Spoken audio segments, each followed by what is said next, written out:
Hello and welcome to the latest episode of Harmonious World. I'm absolutely delighted that for this episode I was joined by guitarist Nigel Price live in a local coffee bar. Nigel was on his way to perform with his organ trio as part of his massive UK tour. And this was all in celebration of his album It's On, which is out now, and you will have seen my review. I'll put a link to all of that in the show notes. It was a delight to be joined by Nigel in person, and what you're listening to right now is the title track, It's On, from his new album. So I hope you enjoy listening to my conversation with Nigel Price.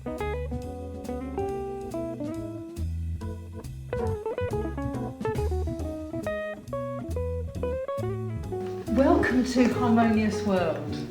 It's a pleasure to be here.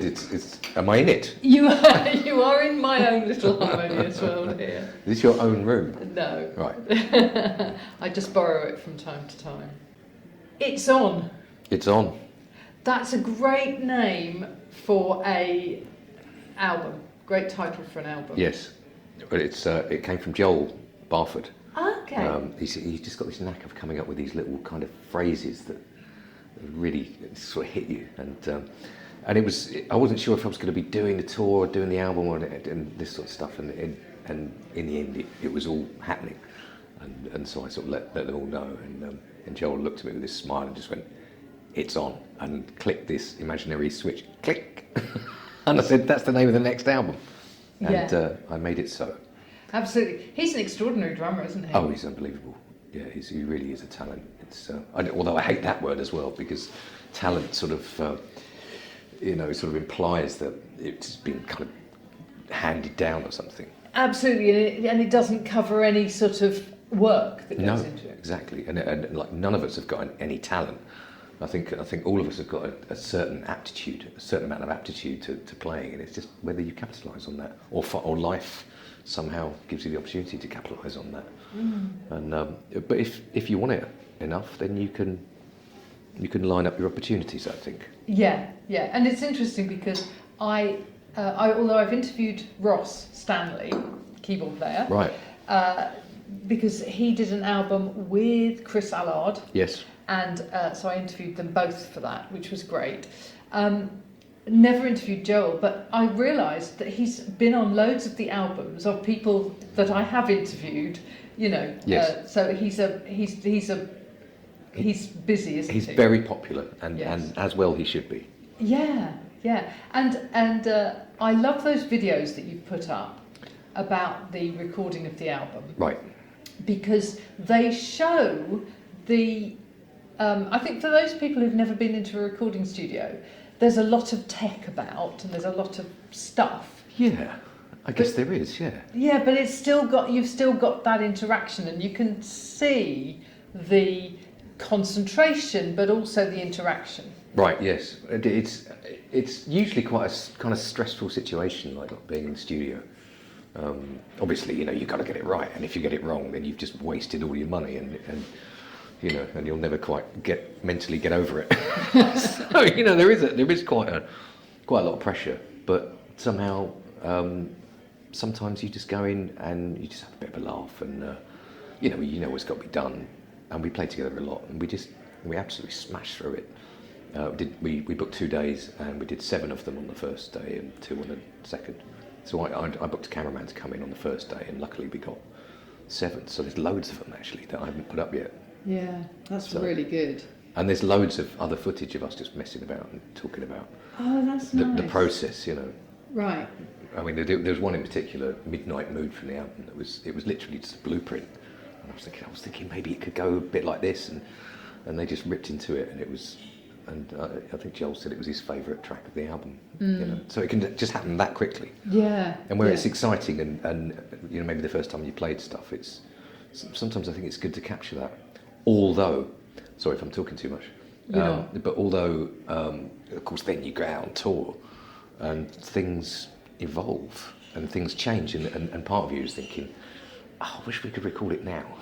But but isn't that recording a moment in time, and now this is a different? I mean, that's what's great about jazz. It's true, but then a lot of jazz, a lot of what we play, of course, is worked out. Like the melodies and the heads and everything, like the arrangements, and that's the sort of thing that can develop. The bit in the middle is your own personal kind of thing, isn't it? But that also develops because not everybody will experience this. But if you get out on tour and you do a lot of dates, then after about, I don't know, maybe half a dozen dates, then everything just suddenly goes and it's everybody's off the page, and it's and you just know how hard it's going to drop, or not how hard. It's not a rock band, but you know how everything's going to sort of drop, how much energy everyone's got, how many gears people have got. Although Ross and Joel have got secret gears that they suddenly go into seventh or something. Yes. So yeah, all that develops as well. Yeah, it's interesting that you call it your organ trio, because you have lots of different ensembles, don't you? You have lots of different people that you play with. But I like that because the organ is such an important part. That interaction between the guitar and the organ, it does matter, I think. Well, I guess it's a case of picking a name early on, and I was never into sort of coming up with a not silly, but like a name. There seemed to be a phase where people being called animals. Yeah. You know what I mean? And I didn't want to call myself Aardvark or something like that. Is there an Aardvark? I don't know. Zebra. Yeah. Or anything between duck-billed platypus or something like that. And I just thought my sort of blueprint of the whole, I don't know, careers of jazz musicians are usually about the names. And it's, and just even, going down the rabbit hole of exploring a particular musician's career will lead you on to others. And it just seems to be hidden if it's just a name. Yeah. So obviously there was other trios about Jim Mullen used to call his the organ trio.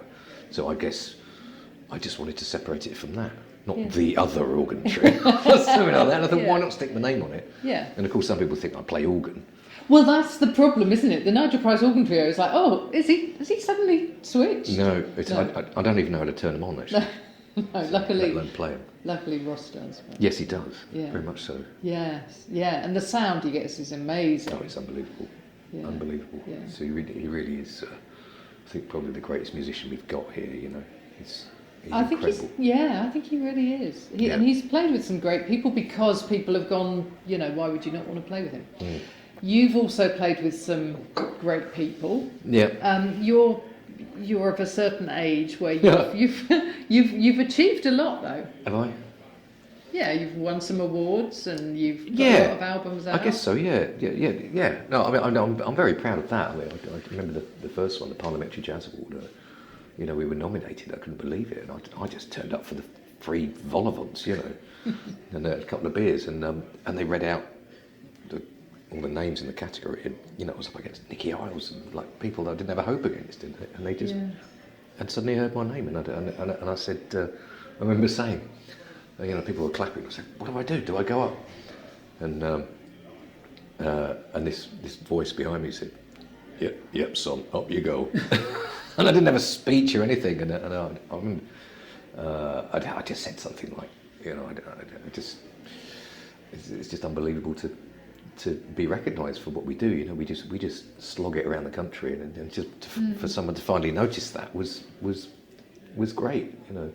Yeah. Of course, afterwards, people should have said, I should have used the platform for saying something a bit more profound, like complained about the funding in the UK and all that sort of thing. Yeah. But I was taken by surprise. So. Sure. But that was great. Yeah. And I managed to clinch the best guitarist in the British Jazz Awards in 2016. Yeah. Which is 9 years ago. Downhill from there now. That's a big. That is a big one to say.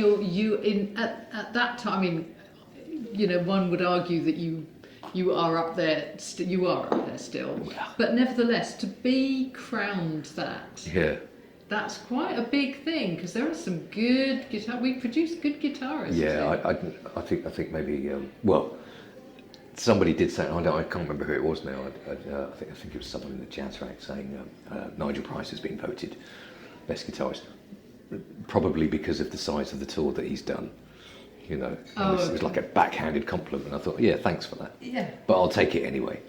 And it's and of course, you know, it's not a sport anyway. It doesn't really matter. A lot of musicians don't really like the concept of awards, but what the hell? I mean, it's, you know, you can use it. You can use it for trying to get a gig. You know. Well, absolutely. Venues like it. They do Audiences like it to a certain extent because I think it gives you a bit of credibility. So if they are not sure whether, you know, you're worth going to listen to, for some people that's a stamp of approval. Yes, the royal stamp of approval. Yes, that's right. Yeah. But there's no way I'm the best. I mean, it's a silly thing to say anyway. I mean, absolutely not. I'm not even in the top 10, I don't think. But I just get out there, you know. I mean, there's probably dozens of better guitarists than me that just. But it takes more than just being a good player to be a successful musician. And you know, you could sit around in your bedroom or whatever and just get better and better and better and better. And unless you get out there, then no one's ever going to hear about it, you know. And I think that's a really important part. Get in the van, off you go around the country, and then people, because it's not until you see someone actually, like on stage, it's not until you're in the room with them that you actually know what kind of weight the music carries. Yeah. You know. Yeah. Which brings me then nicely to this tour, because this tour almost didn't happen. That's true. And it was saved by Coldplay. not entirely. But, I mean, you know. Yeah, actually, yes. I mean, it's every time I do a tour, I apply for Arts Council funding. I haven't always got it, but I've often been successful. I'm quite good at doing that sort of thing. And I really, some of the tours are so big that they're so hard to ignore, and they just, you know, I don't know, it sounds a bit immodest, but they're well put together and they involve, you know, sort of young support bands and all sorts of stuff, and the sort of thing that is just, you know, you can't point to anything within it and say, oh, we shouldn't be funding this, you know. But I just think the funding has just been squeezed within in each of its life. Well, the Joe Stilgo letter. Yeah, I saw that. That was really interesting. It's sort of 2% of Arts Council funding goes to jazz and 49% goes to opera. And I'm not saying opera should get less, but you know, that's a big disparity. Yeah, well, I mean, people have been saying that for a long time, and look at the work of Chris Hodgkins. But I think the government have got used to him being a protagonist, and they just sort of brush him away. So it's good to hear someone else say it. Yeah. And of course, just after COVID, I managed to get together most of the previous Parliamentary Jazz Award winners to sign a letter to the then Culture Secretary, Nadine Dorries. And actually, I think they might have listened to it, and it's so I ended up getting funding for the charity that I run, not to give out to clubs, but to make some educational material and a documentary, which I don't know if you've seen. No, I haven't. Actually. I shall send you. What's it called? It's called An Appeal from Grassroots Jazz, I think. Oh, okay. I think, God, it's been so long since I looked at it, but that basically involved me and a cameraman, John Kai, who's an absolute legend, going around the country and interviewing people, St Ives. Then we went to see Dave Cottle at Swansea. Then we went to Scarborough. Where else did we go? London and Sound Cellar in Poole. I mean, we couldn't go everywhere, but we interviewed 5 different places that have, you know, been through the mill, shall we say, and just got their take on it. And it's, I was criticised in certain quarters for it being too long, but I just think it has to be a certain length. So I split it into 2 parts, and they're like feature film. No, they're about an hour long each one, you know. Yeah. So it's difficult these days because people have got the attention span of a goldfish. You know? Yeah, but you know, there are people who are going. Long form seems to be coming back a little bit. Well, I hope so.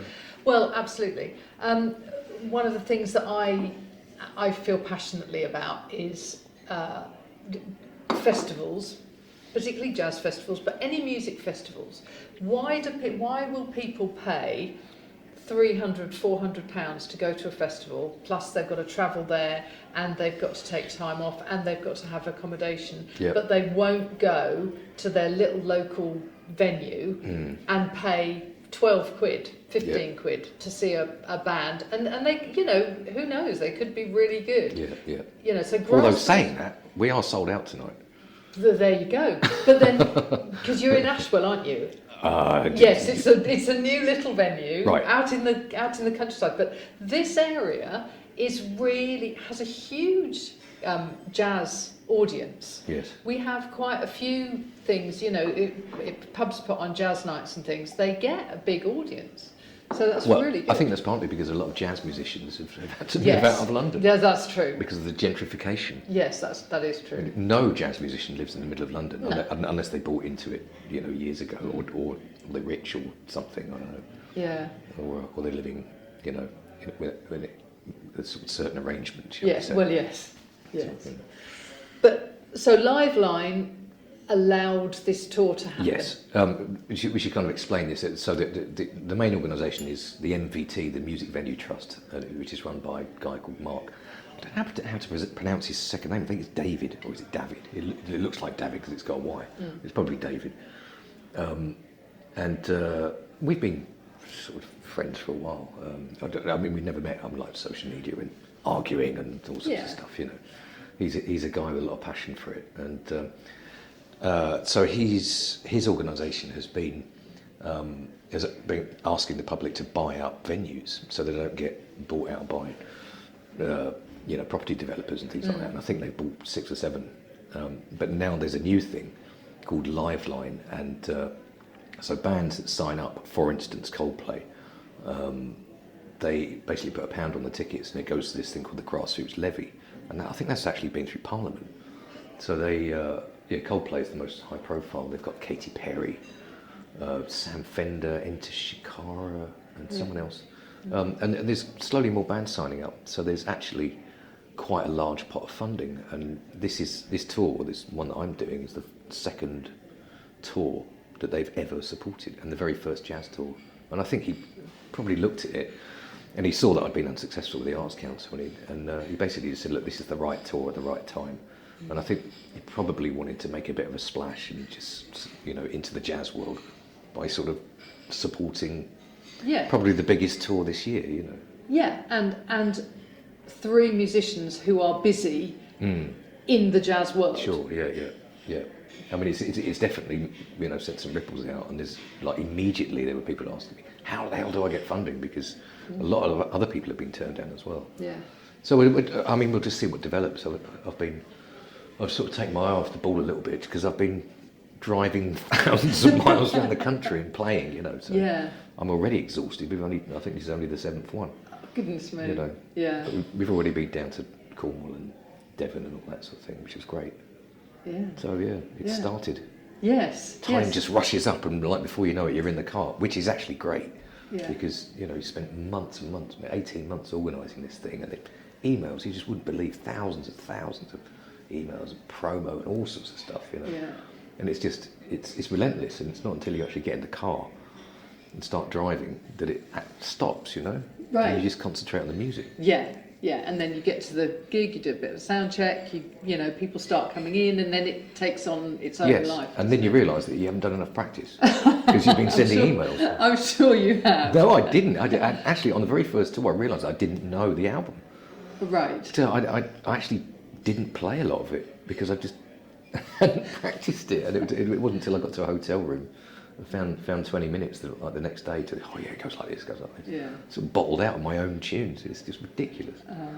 So I need a PA basically, but there's not enough money in the pot for that sort of thing. No, and that's the problem, isn't it? That that's what you need. You're at that point where you need it, but you can't quite fund it. So. Well, I mean, this is the weird thing, isn't it? Well, I sort of presumed that everyone was doing exactly what I'm doing, and I think not a lot of people, but people do have management, and they find themselves under the wings of sort of certain organisations, or they just don't do it, or whatever. And I think some people almost sort of view what I do as or me as a kind of institution, and it's just me, you know what I mean? But I think I've got some kind of I think I'm probably on the spectrum somewhere.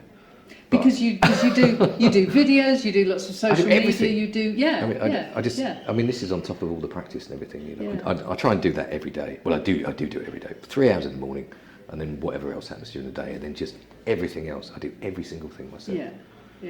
And I just flop into bed at night, absolutely exhausted, every single night, and then wake up the next day and just do it all again. But is there a sense of satisfaction because you're doing it and you are reaching an audience? Am I? I don't know. Well, well, you're selling out gigs, so you must be. Yeah, I guess so. Yeah. I don't want to get too sort of philosophical. Philosophical and misty-eyed about it, but I'm kind of getting to the age where it feels like I want to give something back, which is I'm not saying I'm going to drop dead any minute, although who knows.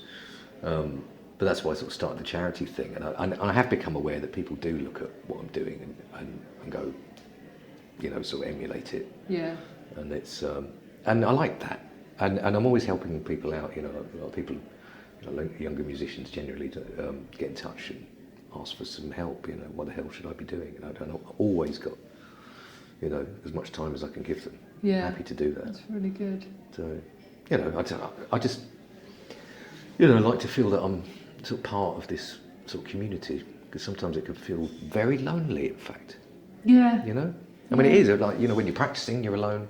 Yeah. And when you're in the car, you're alone. Yeah. You know what I mean? I spend most of my time completely alone. Yeah. So it's, and that's kind of why I like the social media thing as well. And I think that became more apparent in the COVID days. It's just so damn lonely. Just trying to communicate with everyone. Yeah. I'm one of the things I'm doing is I'm writing a book. I'm using the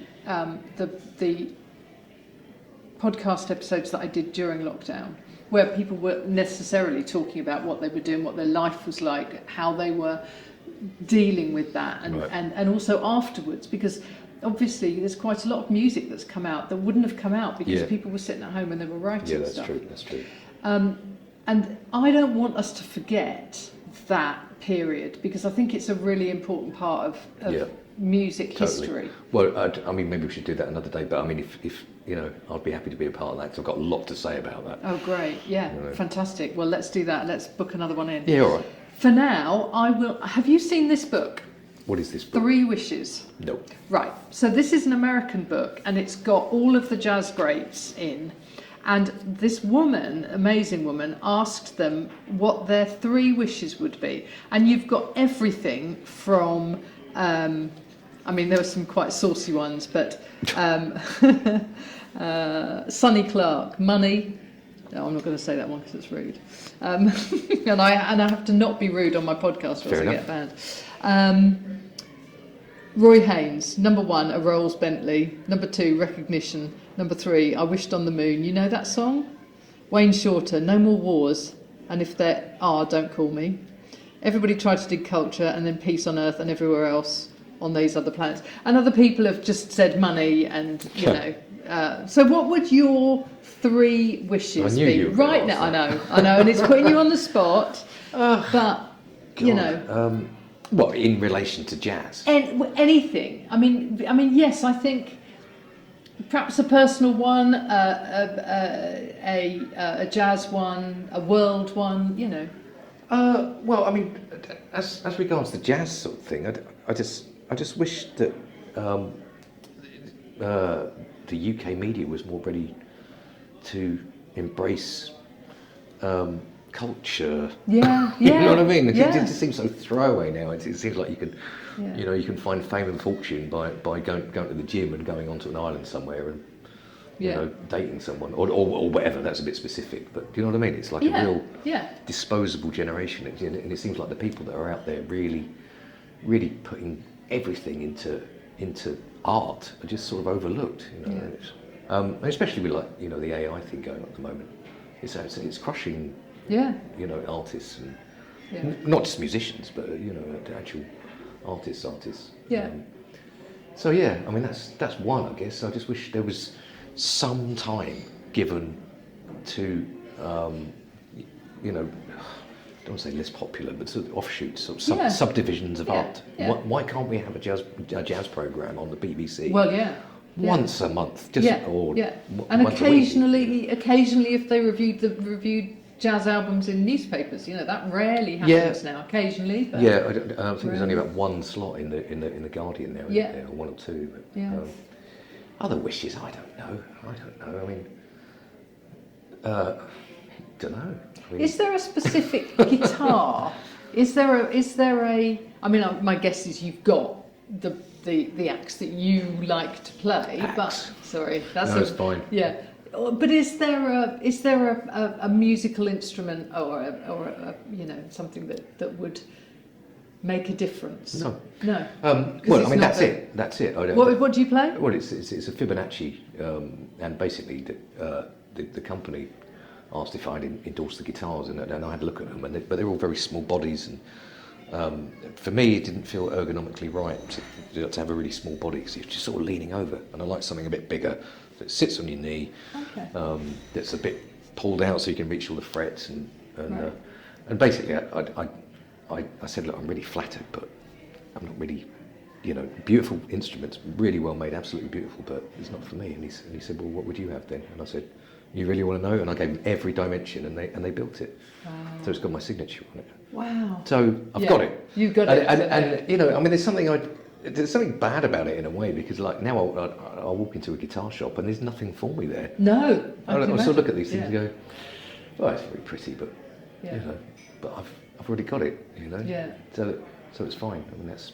Yeah. So I can't wish for that. No. Okay. What about so obviously you're supported by Music Venue Trust. What about something to do with music venues? Yeah. Well, I guess it's all down to the same thing, isn't it? I wish there was more government support for venues and a recognition that all these big venues and all the artists that make it really big and bring in really huge revenue for the country would not be there were it not for the grassroots. Oh, I've used that word again, but the smaller venues that sort of feed them. I mean, they literally would not even be there. Well, no. Interestingly, we're sitting here in Hitchin, and there's a big pop star called James Bay, and he literally started playing in our little Club 85. There you go. If Bob Marden hadn't run Club 85 and given James and his mates a place to play, James would not now be selling, millions of albums and singles. Great. So exactly. Yeah. So and I guess my third wish, if that was another wish, I mean they've all got a theme about them.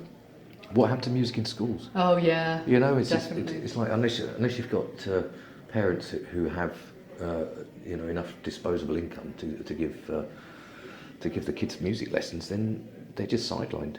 And that's when I was a kid at school, it was a little bit like that, because if you weren't taking piano lessons, they didn't really want to know, but you could still go into the music room and have a go on the on the trombone or whatever, or have a little band practice and all that sort of thing. And these days it just doesn't exist. No, and that feeds the little venues that then feed the bigger venues, and it's all just part of the same problem.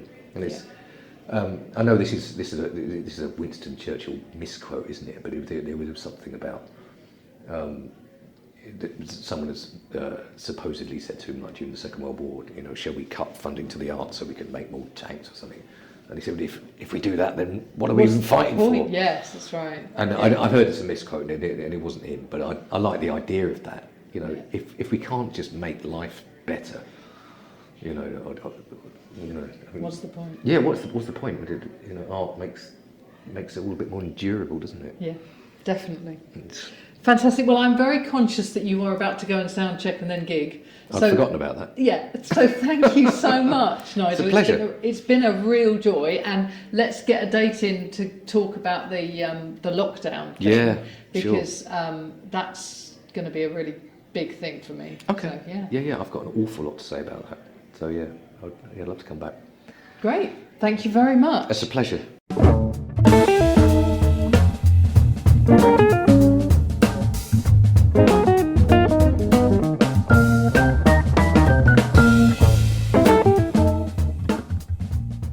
Thank you for joining me once more for that episode of Harmonious World featuring the marvellous Nigel Price. He's still on tour, so do check him out, and by all means buy the album It's On. What you're listening to now is Splash the Cash from It's On. Please also check out my reviews. All the links are in the show notes, and there's also a Patreon site so you can support the show and get an extra added bonus episode. But thanks for joining me once more for Harmonious World.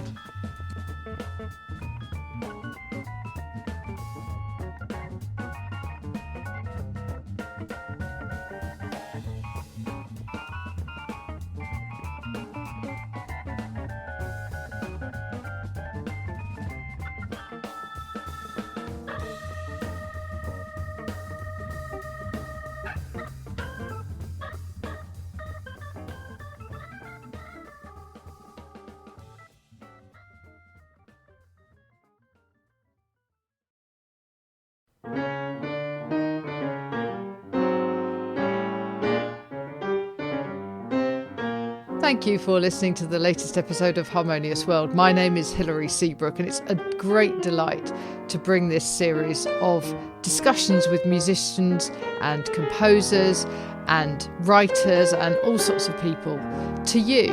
Obviously, there's no point in having a podcast if people aren't listening, and I'm very grateful to my listeners for doing so. Thanks also to Joe English for composing and performing this new theme tune. So wherever you get your podcast, you can leave a review. You can share this with your friends and family, either as a link or on social media and that sort of thing. I'd be really grateful for that. Don't forget that you can subscribe now. There's a link wherever you get your podcasts. So have a great week, and please remember why I started this, which is just to try and make the world a little more harmonious. Thanks for listening to Harmonious World.